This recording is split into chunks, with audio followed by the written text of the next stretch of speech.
Pod. Vous allez écouter un podcast. Et ça, c'est une bonne nouvelle. Littérature, mode, sport, art, fiction, santé. Des centaines de milliers de podcasts sont disponibles. Et il vous faudra une vie pour les écouter. Mais le pod est là. Le meilleur du podcast, c'est sur le pod, en version papier ou numérique. Pour plus d'informations, www.lepod.fr. Et bienvenue à tous. L'importance d'une belle vignette, Brûlatour. Pour être entendu, il faut aussi être vu. Alors voilà le postulat de départ. Ça fonctionne aussi bien pour la radio que pour le monde du podcast. Vous l'avez compris, le travail du podcasteur, ça se limite pas seulement à l'aspect strictement sonore de la production. Le travail doit se poursuivre tant sur le plan visuel que sur le plan rédactionnel. Alors c'est assez curieux d'appuyer sur cet aspect strictement visuel, alors que le podcast, vous le savez, c'est d'abord et strictement du son, ce qui prouve donc, puisqu'on en parle, que le podcast, c'est pas seulement du son. Le visuel ou encore la vignette ou encore l'illustration ou encore l'image qui accompagne votre podcast, c'est aussi déterminant dans l'engagement que peut l'être le son, la voix, le traitement de son, l'habillage ou encore l'intérêt même du contenu que vous proposez.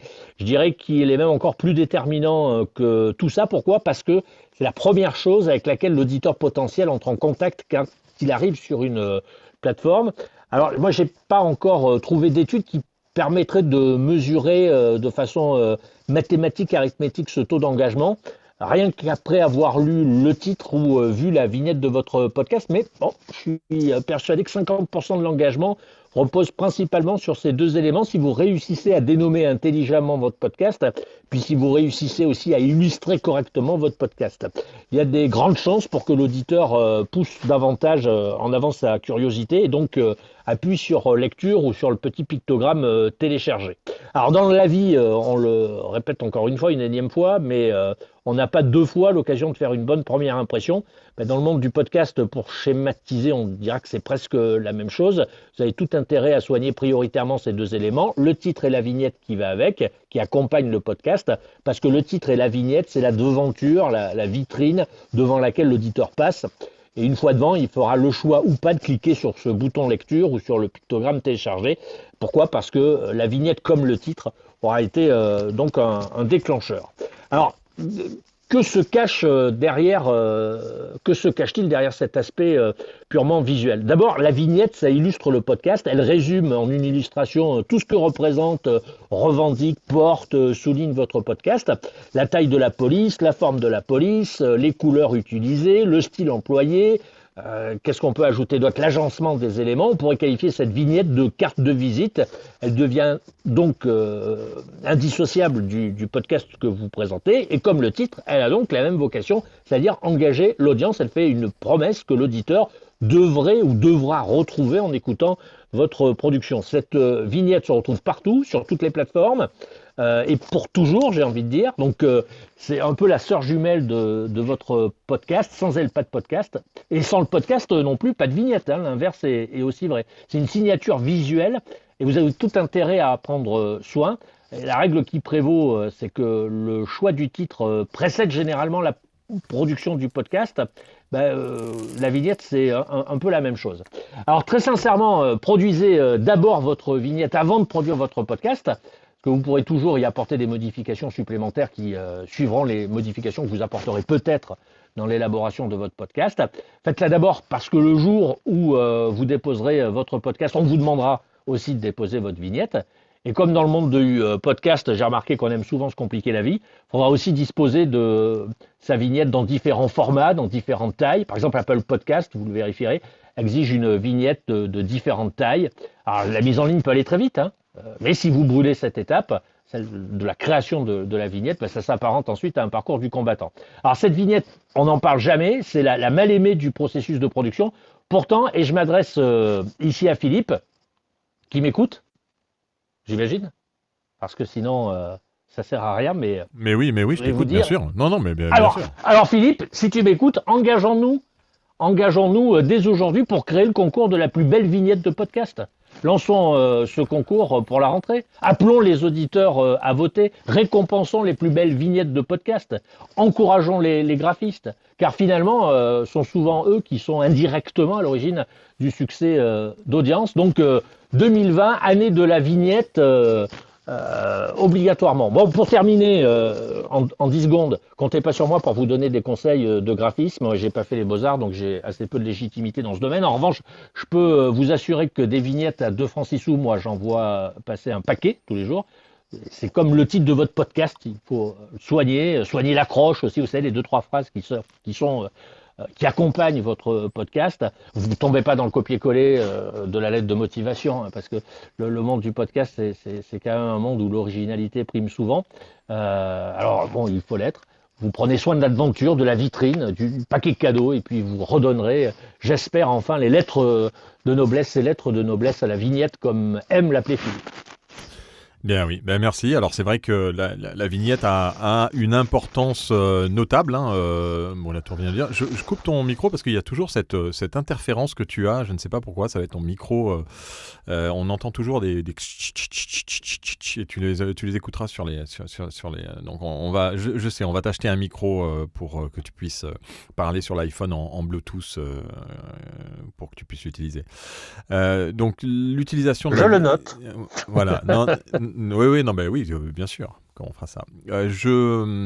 L'importance de la vignette, et je vous invite à monter sur la stage pour que vous nous donniez votre avis de vignette réussie, de vignette pas trop réussie, et surtout de votre vision de l'importance d'une vignette. Moi, je dois dire que dans plusieurs cas, la vignette m'a attiré.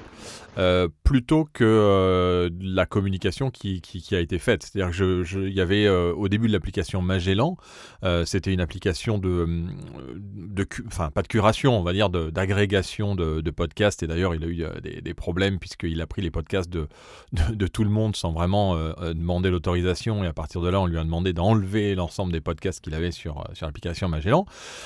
Et c'est vrai que dans cette application à l'époque je regardais d'abord la jaquette. Et est-ce que c'est ce que vous faites vous aussi sur Apple Podcast, sur Google Podcast? Je vous invite à monter sur la stage pour nous donner votre avis sur est-ce que ça a une importance comme n'importe quel produit qu'on va acheter, comme aussi sur YouTube les vignettes ou les miniatures comme ils appellent, qui sont vraiment le produit d'appel de beaucoup de YouTubeurs parce qu'elles sont très travaillées, et il y a toujours des codes très spécifiques quand on est un peu YouTubeur en one-man show sur sa chaîne. Donc, n'hésitez pas à lever la main et à venir nous dire ce que vous pensez de ces vignettes. Et Louisa est là pour nous donner son avis. Salut Louisa. Salut tout le monde. Alors moi j'avais juste un truc à partager en tant que podcasteuse indépendante, parce que la question a été posée tout de suite. Qu'est-ce que je fais comme vignette? J'en sais rien, je suis pas dessinatrice, je suis pas graphiste, et donc j'ai fait avec les coulisses du podcast une formation, et il me disait voilà, il y a plein d'outils, il y a Canva, il y a plein de choses, vous pouvez vous amuser. Et en fait je suis allée plus loin, je me suis dit mais je vais pas m'emmerder, moi je connais des graphistes qui sont super, qui vont comprendre ma vision, je vais leur faire un brief en fait, comme on fait un brief à une agence ou quoi, et puis ça se rémunère, donc je vais choisir quelqu'un qui pourra faire ça bien et vite, et puis je vais la payer, puis ça va être très bien. Alors après c'est un vrai choix de se dire voilà, je vais faire appel à un graphiste qui va faire ça bien, ou je veux pas mettre 1 euro, mais on a déjà évoqué ensemble ce sujet-là, faire un podcast avec 0 euro, oui c'est possible. Est-ce que ça sera bien? C'est un autre sujet. Donc pour la mienne, en tout cas, ce que j'ai fait, c'est je lui ai dit le brief. Moi, ça va parler de célibat, de la jungle. Donc qu'est-ce que ça t'évoque? Je dis jungle, forcément quelque chose autour de des feuilles, de ce qu'on peut imaginer de la jungle. Donc vu que c'est le nom du podcast, Single Jungle. Et donc elle m'a fait un truc, et puis par contre il fallait quand même préciser en dessous, donc ça c'est un vrai sujet, est-ce qu'on met du texte ou pas sur une vignette, ou très peu, parce qu'il faut que ce soit visible de partout. Et donc oui, j'ai rajouté du coup la tagline, le podcast des célibataires, avec un petit micro. Donc c'est assez, je dirais, pas simpliste, mais voilà, c'est sans fioriture, mais c'est quand même joli, c'est avec mes couleurs. Et vu qu'on se dit les choses ici, ça m'a pas coûté grand-chose. Je sais plus combien je l'ai payé, mais ça devait être entre 100 et 200 euros parce qu'elle m'a fait aussi une bannière, etc. Donc c'est pas non plus un budget énorme. Donc je pense que même pour les budgets modestes, la vignette, c'est ce qui va être partout, quoi. Donc peut-être que ça vaut le coup d'investir un petit peu de temps, d'énergie et peut-être un peu de sous. Voilà. Alors merci beaucoup Louisa, on est complètement d'accord avec cette et on en parlait encore hier pour la partie designer. D'ailleurs je vois que Paul était là et on parlait de ça aussi sur la partie habillage. Ça a un coût et c'est vrai que si on veut faire quelque chose de bien, ça ne veut pas dire que ce qu'on fait soi-même ne peut pas être bien, mais ça permet de peut-être avoir aussi des yeux externes parce que quand on fait tout soi-même, on a tendance à pas forcément avoir d'avis externes. Après, on peut aussi faire soi-même et puis demander à sa communauté ce qu'ils en pensent. Je sais qu'il y a pas mal de personnes qui... Alors j'en vois moins ces temps-ci sur les réseaux sociaux, mais je sais que sur LinkedIn, beaucoup de gens, quand ils lançaient un logo, ils mettaient 3 ou 4 versions différentes et ils demandaient aux gens ce qu'ils préféraient, ce qu'ils préféraient pas. Alors je sais pas si c'est une bonne idée.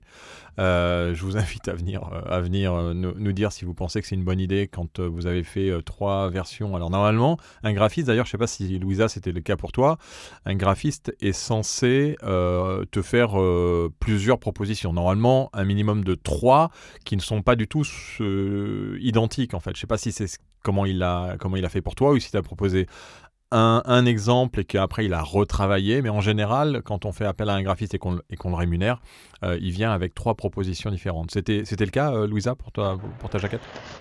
De mémoire, c'était plutôt une proposition qui ensuite a été retravaillée, adaptée, mais le dessin de base de la feuille me plaisait beaucoup et après on a adapté les couleurs et par contre on s'est un peu pris la tête comme quoi ça peut durer sur qu'est-ce qu'on choisit comme icône pour représenter un micro.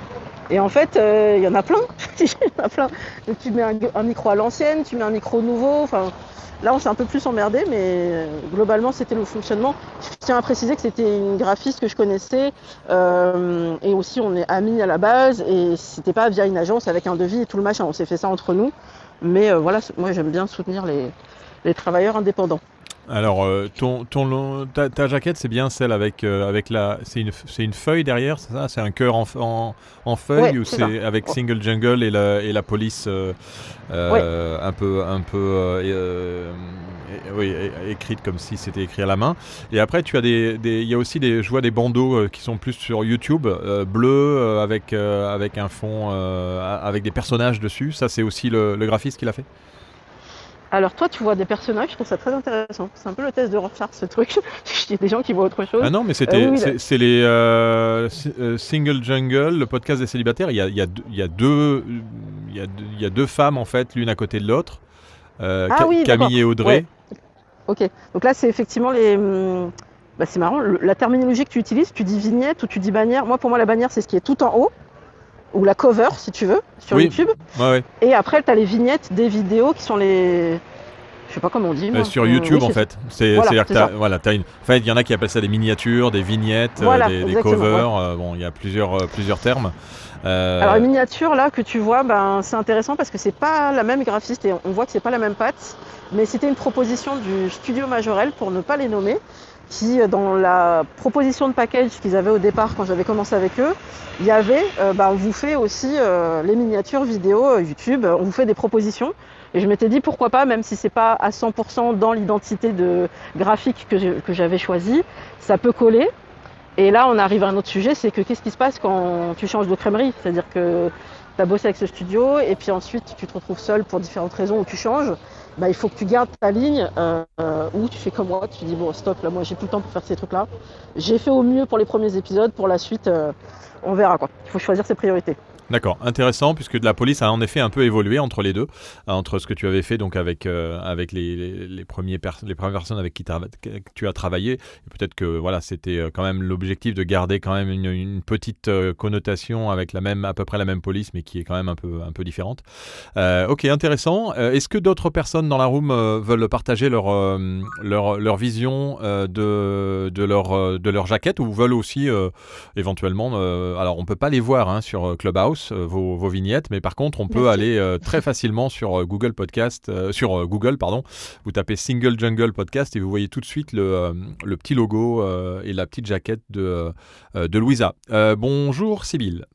Bonjour, moi je me suis permis justement de mettre ma vignette en photo de profil pour que vous l'ayez Ah sous ben les voilà yeux. une bonne idée, tiens. Et puis j'ai pas Euh, répondu à la sollicitation de Brûlatour sur le concours. Je sais pas ce que vous en pensez, mais c'est une bonne idée. On va pouvoir faire ça et puis on va faire gagner des on pourrait choses. très bien le faire sur Clubhouse, ça marche, ça Ah, marche. Ça pourrait bien être sûr, je suis sûr que tu demandes à la room, tout le monde est d'accord pour faire un concours de la plus belle vignette pour le début de saison prochaine. Hein, parce Bah que, alors, ouais, effectivement, c'est un sujet qui passe sous les radars. Hein. ouais, complètement. Et puis l'idée de Sybille est très bonne, c'est de mettre carrément sa vignette pour qu'on puisse la voir. Et là, d'un seul coup, Clubhouse nous permet de voir aussi les choses. Ouais, c'est une bonne idée, ça. Ouais. Vas-y Sybille, c'est à toi. J'étais un peu dans la même idée que Louisa. Alors moi je l'ai fait toute seule parce que pareil, j'ai démarré mon podcast un petit peu comme un side project et aujourd'hui ça m'offre des opportunités auxquelles j'avais pas forcément réfléchi, donc peut-être que ça ira plus loin. Mais on n'a pas forcément envie d'investir effectivement auprès d'un designer, etc.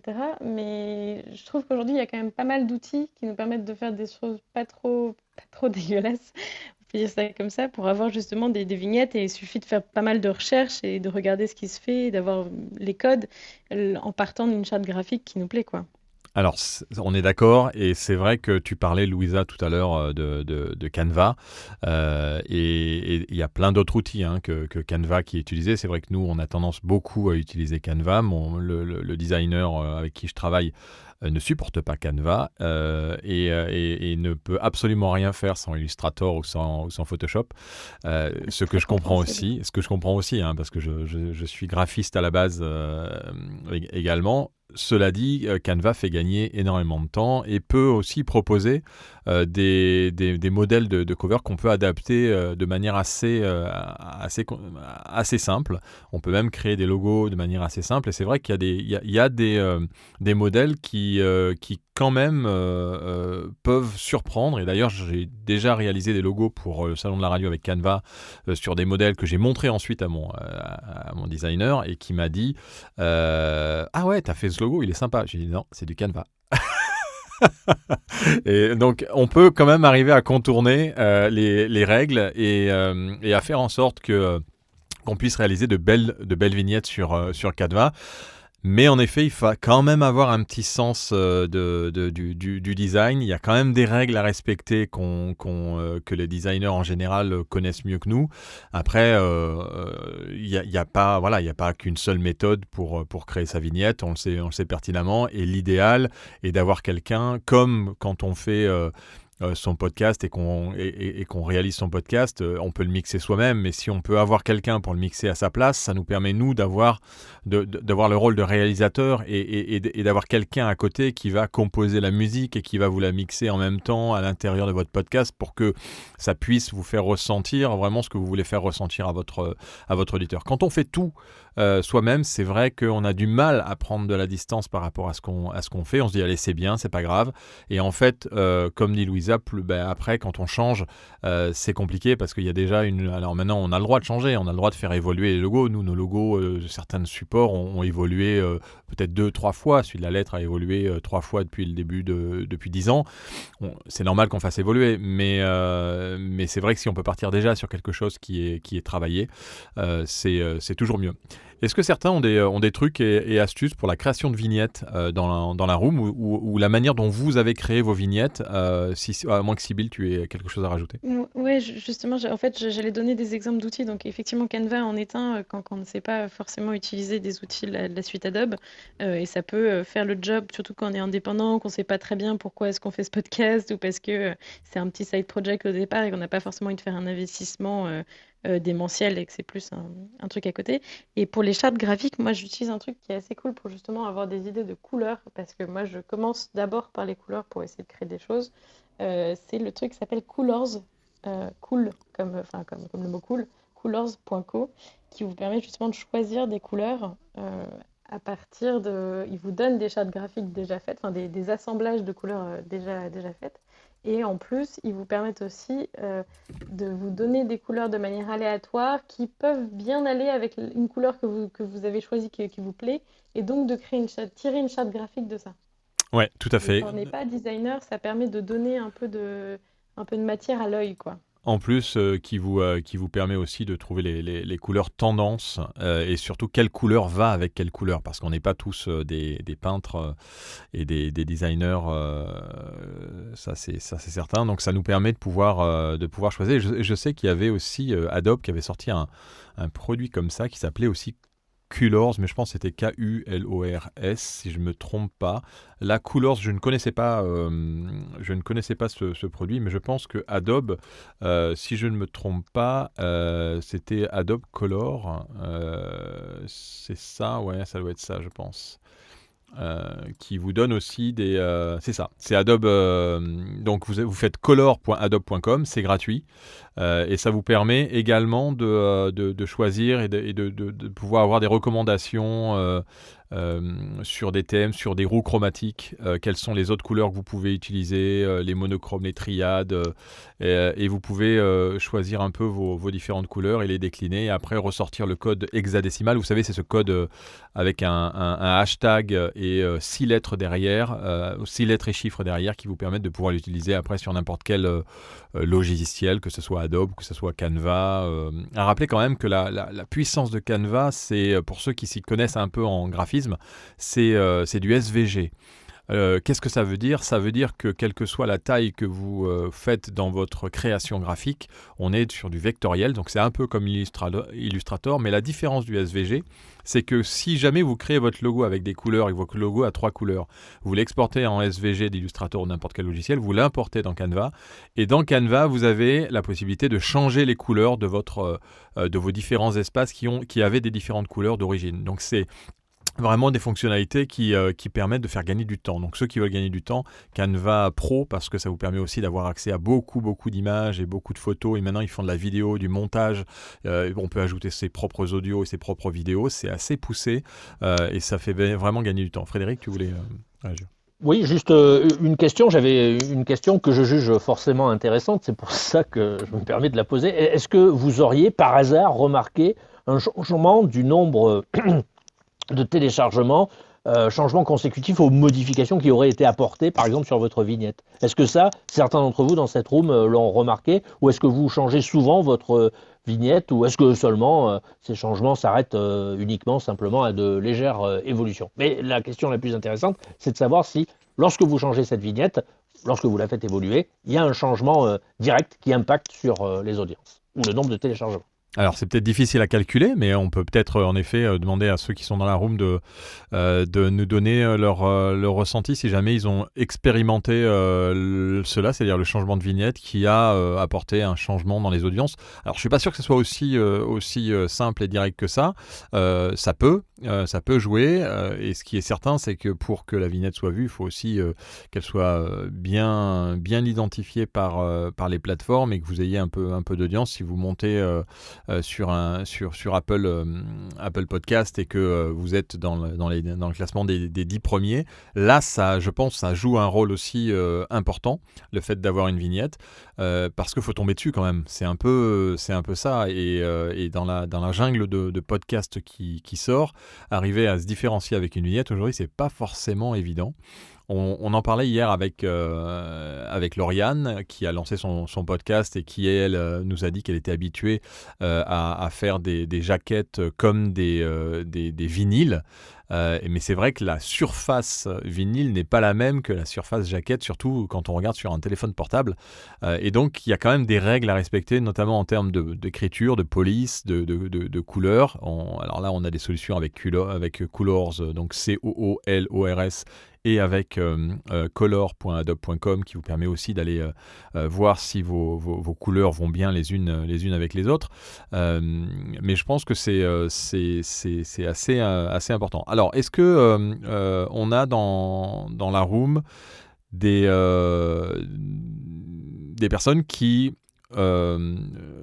ont vraiment écouté les podcasts, et ça, ce serait intéressant de voir ça simplement en cliquant sur une jaquette et en ayant été pas surpris, puisque si on clique sur une jaquette, c'est qu'on est attiré, et que derrière le podcast était bon, ou l'inverse, on clique sur une jaquette et en fait le podcast est est vraiment pas bon, ce qui peut arriver aussi. Est-ce que ça vous est déjà arrivé? N'hésitez pas à cliquer sur la petite main pour monter. Et si vous voulez nous montrer vos jaquettes, comme a fait Sybille, n'hésitez pas à changer votre photo de profil avec votre jaquette pour qu'on puisse la regarder et puis nous donner notre avis aussi. On accueille Julie. Salut Julie.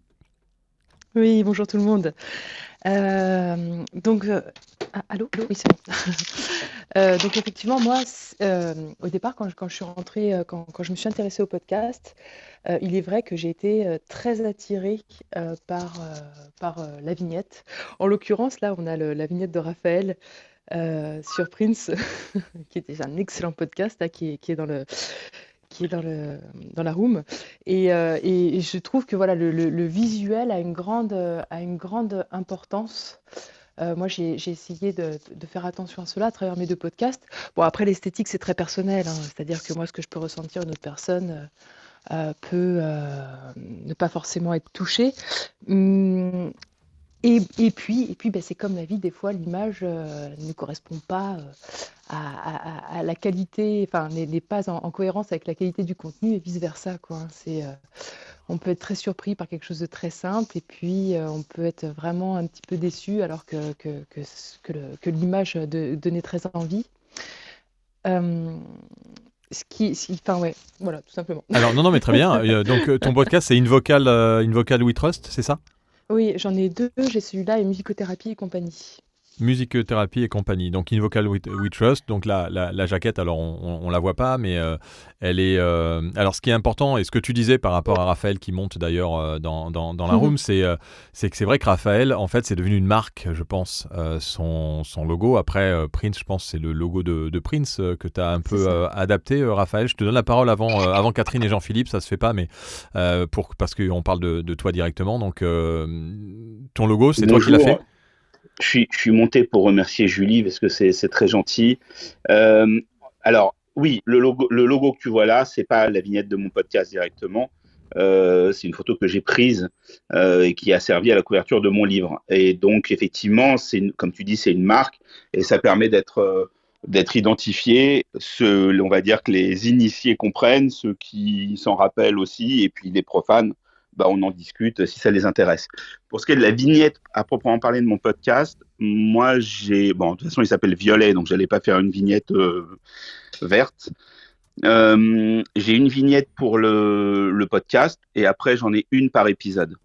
Et je garde la typo pour qu'on identifie voilà le titre, et je change la photo derrière pour mettre une photo qui correspond à l'époque qu'on évoque dans le podcast. Donc en fait, on a une série de vignettes. Ouais, c'est ça. Tu as une série et ça devient quasiment des œuvres d'art, en fait, chacune les autres.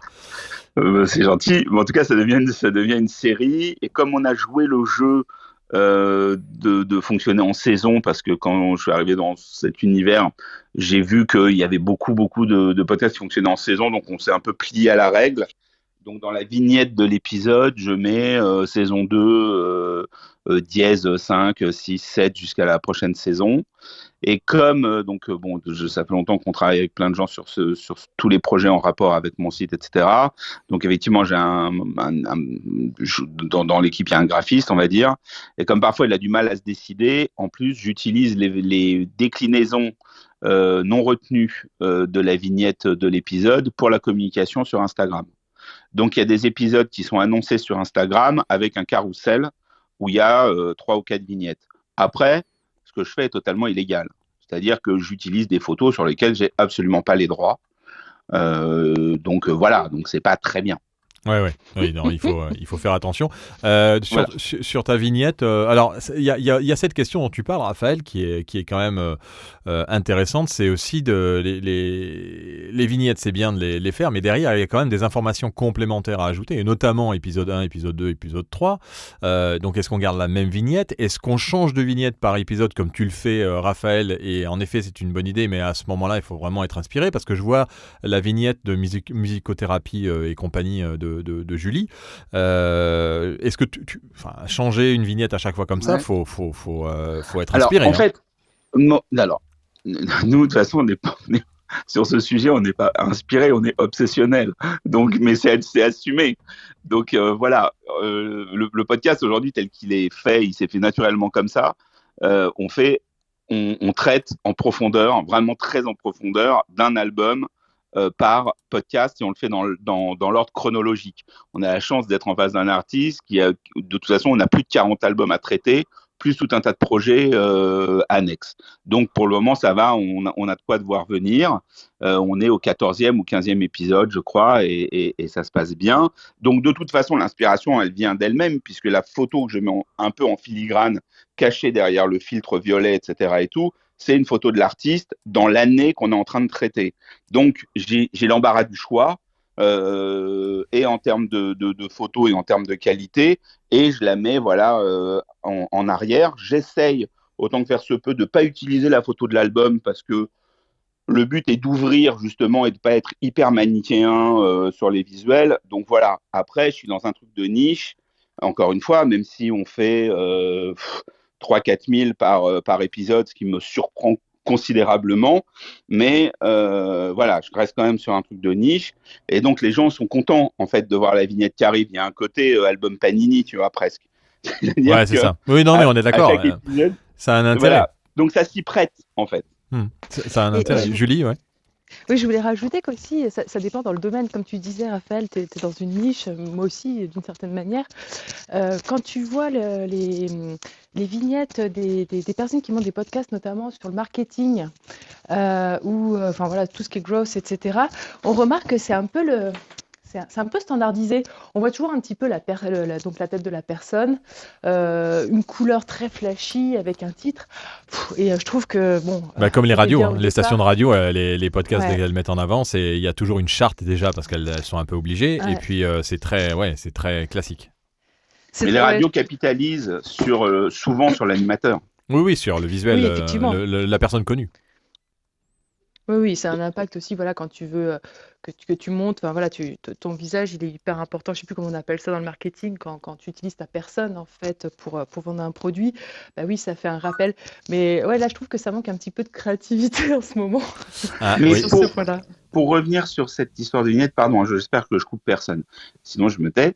Là, je suis encore un peu en période de bêta-test, mais j'avance sur un podcast sur l'influence où je fais des interviews d'influenceurs.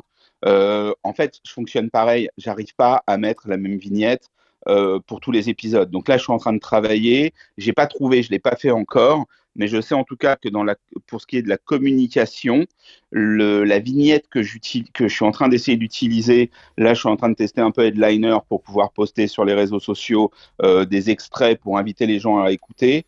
De base, je devrais mettre ma vignette, donc le logo de l'émission. Là, je suis quand même en train de travailler à voir comment je peux faire cohabiter ce logo de l'émission avec en arrière-plan la photo de l'influenceuse ou de l'influenceur que j'interviewe. Donc j'ai quand même... je suis quand même dans ma logique, dans ma sensibilité, elle est quand même plutôt dans l'adaptation. Mais après, encore une fois, comme par hasard, les podcasts que j'entreprends sont très focalisés soit sur une personne, soit sur une période. Donc, l'adaptation de la vignette s'y prête parce que ça permet d'identifier immédiatement si on connaît la personne ou si on est intéressé par quelque chose qui peut avoir un peu un côté Madeleine de Proust ou quoi dans l'accueil. Après, comme tu le disais tout à l'heure, cette vignette épisode, selon la plateforme, selon la manière dont la personne rentre dans l'épisode, elle va avoir une taille plus ou moins lisible. D'ailleurs que quand tu rentres dans l'épisode sur Spotify et que tu as la liste des épisodes, je suis persuadé que sur un smartphone lambda, on arrive à discerner réellement la vignette, enfin en tout cas le contenu de la vignette. Par contre, quand on rentre dans l'épisode et qu'on est dans le player, bah là, effectivement, les gens peuvent se rendre compte qu'ils n'ont pas la même photo en fonction de l'épisode qu'ils écoutent. Cela dit, la manière, je vois, je vais sur ton podcast qui s'appelle Violet, et on voit quand même, c'est écrit super gros, avec une police originale. Les photos, en effet, en fond derrière sont différentes. Ça se voit pas trop parce que c'est un dégradé. Et on a saison et en gros le numéro. Donc je pense que même sur le téléphone, en petit, ça doit se voir. Je vous invite à aller faire un petit tour sur le podcast de Violet de Raph. Enfin, Rafi, il t'appelle, c'est ça, Rafi, c'est ça. On m'appelle comme ça, alors je déboussole pas les gens, mais mon vrai prénom c'est Raphaël. Bon, Raphaël, alors on va continuer, c'est Raphaël. Mais tu m'appelles comme tu veux, j'ai pas de souci avec mon prénom. Non, mais c'est intéressant d'avoir justement cette vision. Là, c'est une jaquette qui fait le job. Il y a violet écrit en gros en plein milieu. Le fond est coloré violet avec une photo qui est dégradée. Et puis le numéro de l'épisode et le nom de la saison en un peu plus petit. On va accueillir Catherine qui avait aussi qui voulait réagir. Salut Catherine. Salut Philippe. Oui, non, je voulais vous dire que moi, pareil, effectivement, je suis très intéressée par les visuels. En fait, c'est un peu comme le cinéma. Je vais au cinéma souvent parce que j'ai entendu parler d'un film, mais aussi souvent parce que l'affiche m'interpelle et me plaît ou me déplaît, ou en tout cas qu'elle m'interpelle. Donc c'est un petit peu pareil, j'ai l'impression, pour les podcasts. Et contrairement à ce que disait Julie, je crois, moi, je suis très attirée par les visages, en fait. Et c'est vrai que j'ai tendance à cliquer sur des vignettes de visages. Ouais, on a tous un peu quelque chose. Moi, c'est vrai que je suis assez graphique et j'ai tendance. Par exemple, il y a une vignette qui m'a vraiment marqué. Et j'ai écouté le podcast et j'ai adoré le podcast. C'est Magma. Quand j'ai vu la vignette de Magma avec ce dessin, et c'est une illustratrice qui lui a fait ce dessin, je trouvais vraiment que c'était très très très attirant. Et donc je suis allé et ça parce que ça ressemblait aussi peut-être à des jaquettes de. Je sais pas si vous connaissez René Aubry, Ah oui. qui est un musicien qui fait des jaquettes toujours un peu originales et ça ressemblait un peu à ça. Et donc j'avais peut-être une attirance. Je pense qu'on a tous des attirances plus ou moins différentes En fait, selon. Ouais, ça rejoint ton histoire personnelle, en fait. Ouais, Si c'est ça ça. a été effectivement. Bon, comme ouais. un peu tout dans la vie, on va dire. Tous nos Exactement. goûts sont quand même un peu liés Exactement.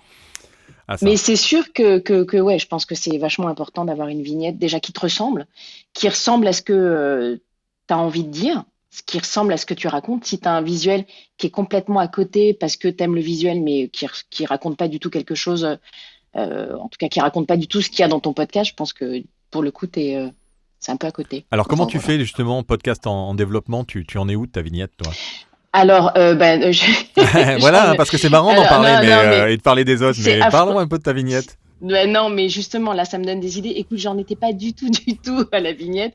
Moi, j'arrive, j'en suis pas du tout à la vignette, mais du coup, je pense que je vais mettre. Moi, c'est des portraits de personnes âgées que je fais avec un thème particulier, et je pense que je ferai un petit peu comme Raphaël, c'est-à-dire que j'aurai peut-être une vignette générique et des petites vignettes par portrait, en fait.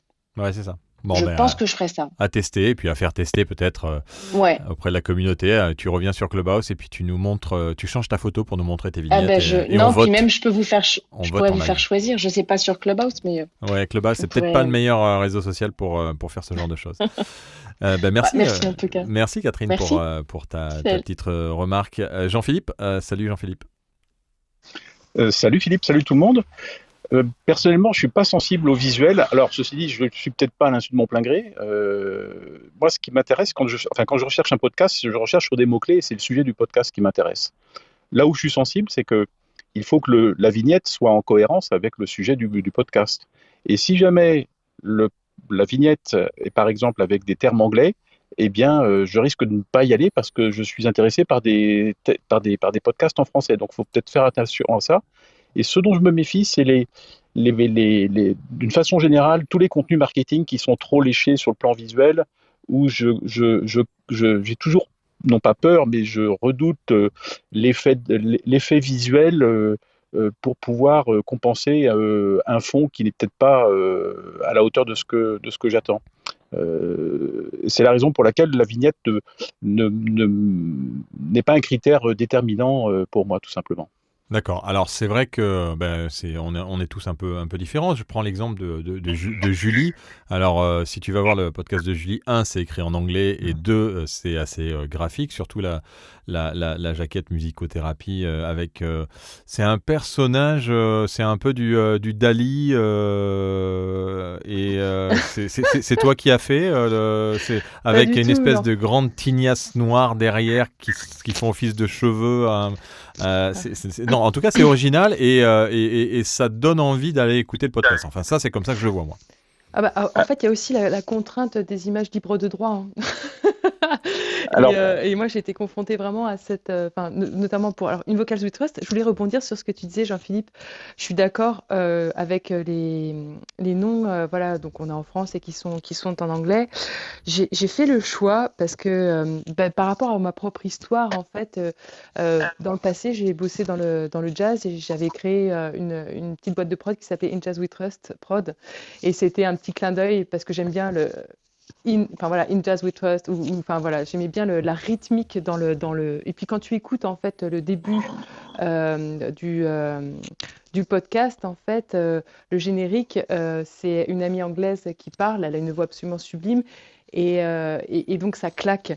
Dans la présentation ? Ouais, dans la présentation. Et ce qui est drôle, c'est que quand je regarde mes statistiques, j'ai souvent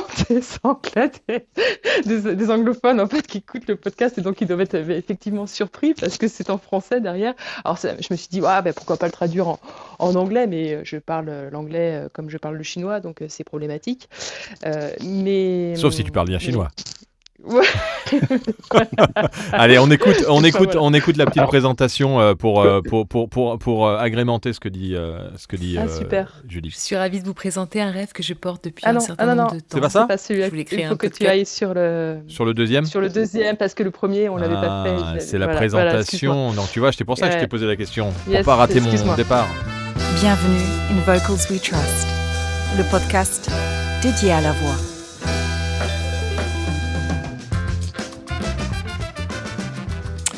Bonjour, bienvenue dans le premier épisode de In Vocals We Trust. Je suis ravie de partager ce premier... Mais tu parles bien anglais quand même, hein, donc voilà. Alors, Philippe, petite précision, pour répondre à la question initiale de cet épisode. Pour créer mes vignettes, sur tout ce que je crée en graphique, je suis vraiment un bras cassé sur le plan graphique. J'utilise essentiellement PowerPoint. Parce qu'en fait, dans PowerPoint, maintenant, il y a une fonction qui permet... Alors ça peut paraître trivial, hein. C'est trivial. Oui. Tu mets des images, tu mets ton texte, et en fait, il te propose des conceptions, et sincèrement, je trouve que par rapport à ce que je serais capable de faire, c'est nettement mieux.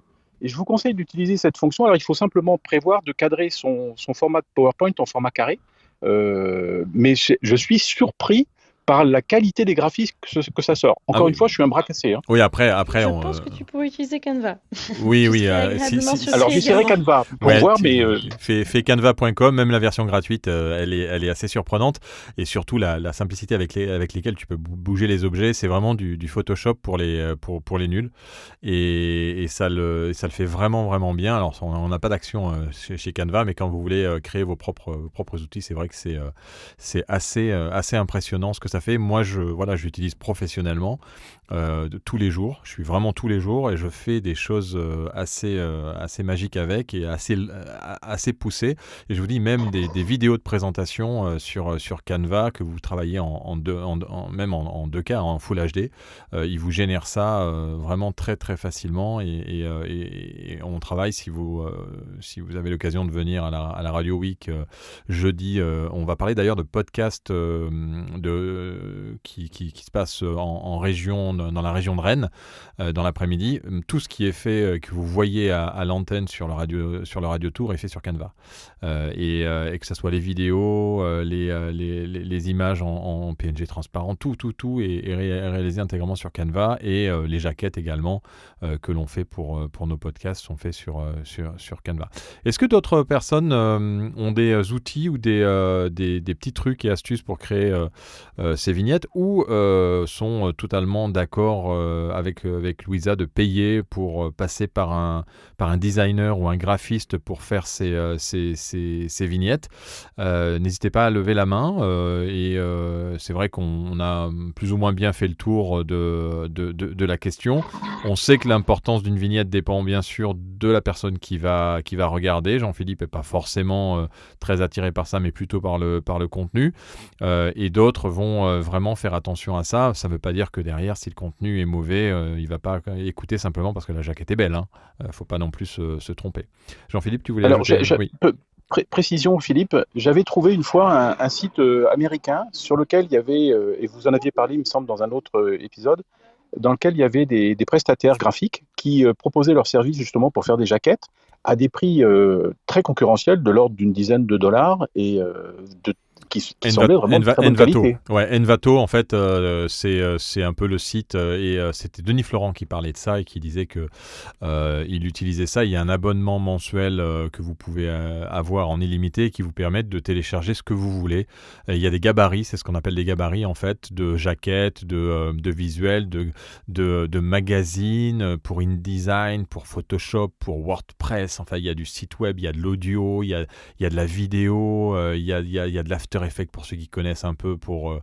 Et en fait, c'est des gabarits, vous téléchargez, tout est prêt, vous avez qu'à changer le texte et changer un peu si vous voulez, et vous cliquez sur rendre quand vous êtes sur After Effects, ou simplement sur enregistrer sous et sauvegarder sur votre logiciel, et d'un seul coup, vous avez votre visuel qui ressemble vraiment à quelque chose de bien. Quand vous n'êtes pas graphiste, c'est aussi une solution que de passer par des gabarits. C'est Envato, envato.com, c'est aux États-Unis. Alors, ça prend quand même le boulot de beaucoup de graphistes, et moi j'aurais tendance à dire, si vous avez comme Louisa quelqu'un que vous connaissez qui bosse dans le graphisme, comme de la même manière, si vous connaissez un musicien et que vous lui demandez s'il veut pas vous aider à faire la musique originale de votre podcast, c'est toujours quand même préférable, parce que vous aurez un truc qui est sur mesure et que vous pourrez éventuellement adapter et avancer avec quelqu'un qui est réellement physique, alors que sur Envato, on est sur des trucs qui sont utilisés, téléchargés des centaines, des milliers de fois, qui coûtent pas cher, mais que vous allez retrouver ailleurs, sauf si vous les adaptez suffisamment pour que ça ressemble pas à ce que vous aviez au départ. Mais à ce moment-là, autant passer par un graphiste. Mais il me semblait que c'était un système plutôt où il y avait de la création, c'est-à-dire qu'on faisait un brief et puis il nous créait vraiment la jaquette. Alors ça existait aussi. Il y avait un truc qui s'appelait WeLogo, qui est tombé parce que c'était interdit en fait dans certains pays, dans la mesure où c'était des appels d'offres et où tu disais je veux un logo comme ça, les graphistes travaillaient, donnaient des propositions mais n'étaient pas rémunérés, n'étaient pas sûrs d'être rémunérés. Et là ça pose un problème quand même. C'est comme si tu demandais à un menuisier, allez, vous avez 50 menuisiers, faites-moi des meubles et je prendrai que celui que j'aime. C'est un peu limite quand même comme concept. Ça entraîne précarisation. Ouais, voilà, précarisation. Et puis je trouve ça quand même limite de travailler pour rien. Alors après, oui, ça te fait un book, donc c'est les jeunes qui s'y mettaient, mais tous les graphistes ont refusé. Et puis il y a eu un problème juridique avec WeLogo. Je sais qu'il y a la même chose avec le sonore. C'est d'ailleurs une société de Lyon, je pense, Frédéric, qui a monté ça, qui s'appelle le WeSound ou un truc comme ça, qui est un peu dans les jingles. Je trouve ça un peu limite. Raphaël, tu voulais ajouter quelque chose tout à l'heure, non ? Oui, je voulais ajouter deux choses. Dans tous les cas, la règle de base, quand on utilise des outils où on peut s'amuser avec 1000 paramètres et qu'on n'est pas graphiste, la sobriété. C'est qu'on ne met pas 150 polices, on n'essaye pas les polices les plus farfelues. Je pense que plus on est sobre, mieux c'est. Et ensuite, dans ce dont tu parles, effectivement, ce qui était cette espèce d'abattage pour faire des logos à des gens qui, de toute façon, au final, pour celui choisi, ils proposaient jusqu'à 100 logos quand même. Pour celui choisi, c'était ils recevaient des clopinettes. Aujourd'hui, il y a des sites avec une espèce d'intelligence artificielle qui, franchement, pour un podcast, peuvent faire la blague, comme des sites comme brandmark.io, brandmark.io. Tu rentres le nom de ta marque, tu rentres éventuellement un slogan. C'est fait pour une marque, mais un podcast, quelque part, c'est une marque. Tu rentres des mots-clés en rapport avec ton secteur et ça te fait des espèces de logos très start-up, très flat design. Tu peux même choisir les déclinaisons de couleurs. Donc, tu donnes ta couleur principale et lui, il va te faire un camailleux ou une répartition logique de ces couleurs. Donc, même les daltoniens peuvent être heureux. Et derrière, ça te génère pléthore de logos en mariant avec une intelligence artificielle pas extraordinaire, mais plutôt pas mal.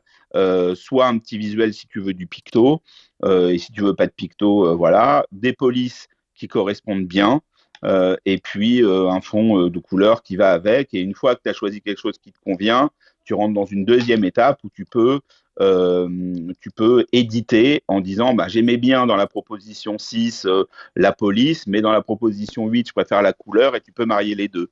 Et là tu as deux possibilités, celle de l'honnêteté qui est plutôt pas mal, c'est-à-dire au moment de télécharger le logo, payer les quelques dollars ou euros qu'ils demandent, soit si vraiment t'es malhonnête, faire une capture d'écran, puisque la qualité suffit amplement pour une jaquette de podcast. Oui, alors là, par contre, après, mais tout le monde est honnête. Il y a des droits, oui. Alors, ça s'appelle brandmark.io, je suis dessus, en effet.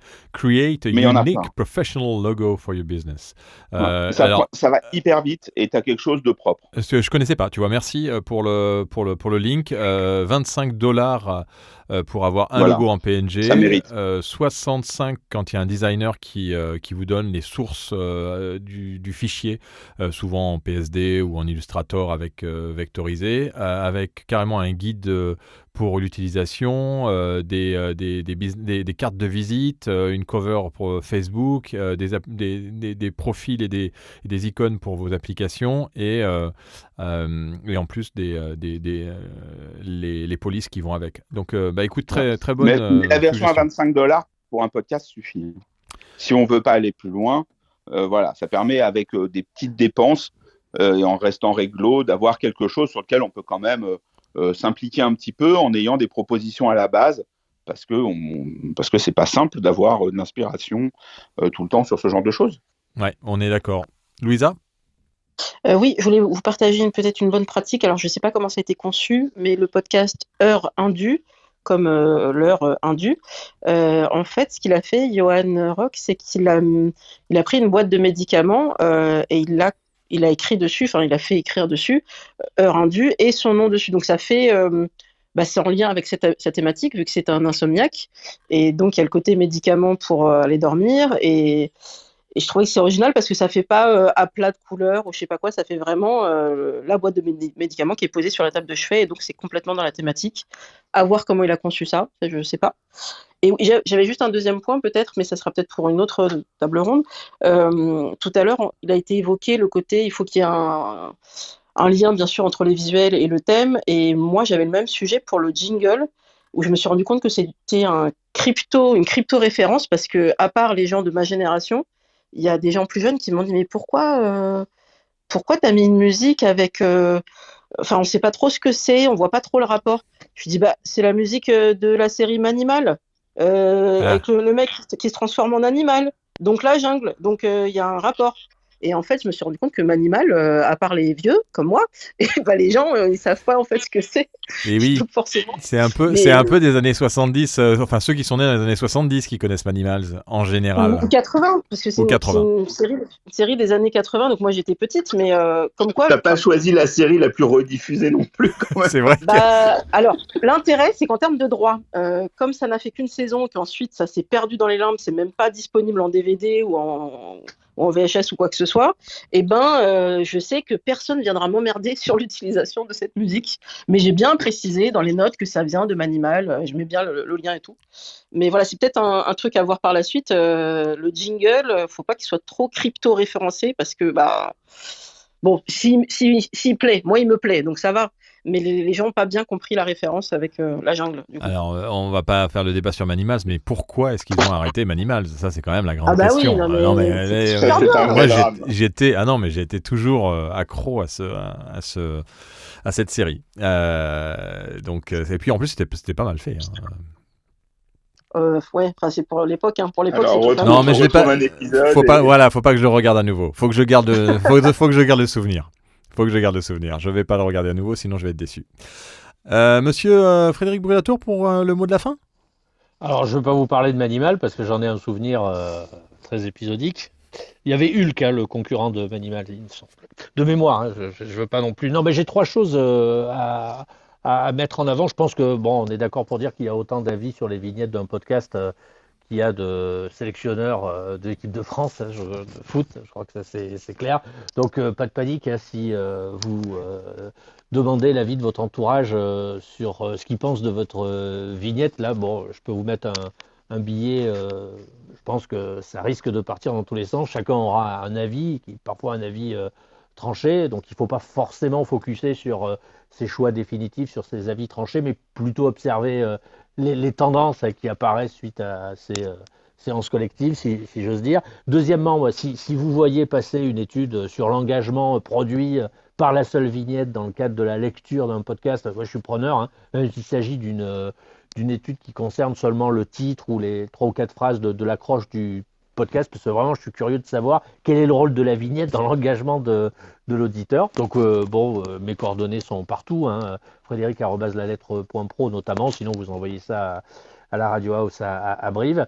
Et puis Philippe, on va bien sûr, forcément on est obligé de lancer le concours des plus belles vignettes, parce que ce que j'ai dit précédemment, c'est pas une blague, parce que je suis persuadé que c'est un projet intéressant et très engageant. Donc j'invite celles et ceux qui sont encore là à s'affûter, à affûter leur visuel, parce que je suis persuadé que ça peut être un concours intéressant et que ça peut aussi mettre en lumière quelque chose qui est relativement important dans la vie d'un podcast, mais dont on parle jamais. Ça fait longtemps qu'on est quand même dans l'audio digital, et je crois que c'est la première fois, Philippe, qu'on parle pendant près d'1 heure des vignettes, des jaquettes, des illustrations, des visuels. Je pense que jamais on avait abordé ce sujet-là, de mémoire. Non, et puis c'est vrai que c'est pourtant ce qu'on voit en premier dans un podcast, donc c'est pour ça. Mais écoute, le concours est bien noté, on est tous partants pour ce concours. Alors il va falloir peut-être faire des catégories, parce qu'on ne va pas faire un gagnant pour toutes les sortes de podcasts qui existent. On va essayer on peut faire une catégorie podcast natif, et puis une catégorie replay radio par exemple, et puis on trouvera bien une catégorie de l'indé de l'indé podcasteur par exemple, du studio aussi. Il y a quand même par plusieurs studio, catégories à trouver. C'est ça. Les labels, les vrais natifs indépendants, et puis les replays. Donc 3 catégories qui sont définies. Ben voilà, on vient de trouver. Allez, on va faire ça. Alors, comme si on n'avait pas suffisamment de choses à faire. Non, exactement. Ouais. Écoutez, merci en tout cas pour cette room. Merci à Louisa, Catherine, Raphaël, Sybille, et puis tous ceux qui sont passés dans la room. Bien sûr, vous retrouverez cette room puisqu'elle a été enregistrée dans notre podcast, sur nos podcasts sur lepod.fr, et on en sort un toutes les semaines, on en rediffuse un toutes les semaines. Donc merci encore, et on se retrouve lundi avec Ocha, mercredi avec AudioMeans, et si tout se passe bien, vendredi prochain avec Saoti pour parler plateforme et faire des démonstrations et apprendre les nouveautés de ces plateformes. Merci, bonne journée, bon week-end ensoleillé, j'espère. En tout cas, à Brive-la-Gaillarde, ce sera ensoleillé. Donc, on est bien content. Ça va être barbecue. Merci, Philippe. Merci à toutes et à tous. Bonne journée. Merci beaucoup. Allez, ciao. Salut. Et jingle pour finir. Vous allez écouter un podcast. Et ça, c'est une bonne nouvelle. Littérature, mode, sport, art, fiction, santé. Des centaines de milliers de podcasts sont disponibles. Et il vous faudra une vie pour les écouter. Mais le pod est là. Le meilleur du podcast, c'est sur le pod, en version papier ou numérique. Pour plus d'informations, www.lepod.fr.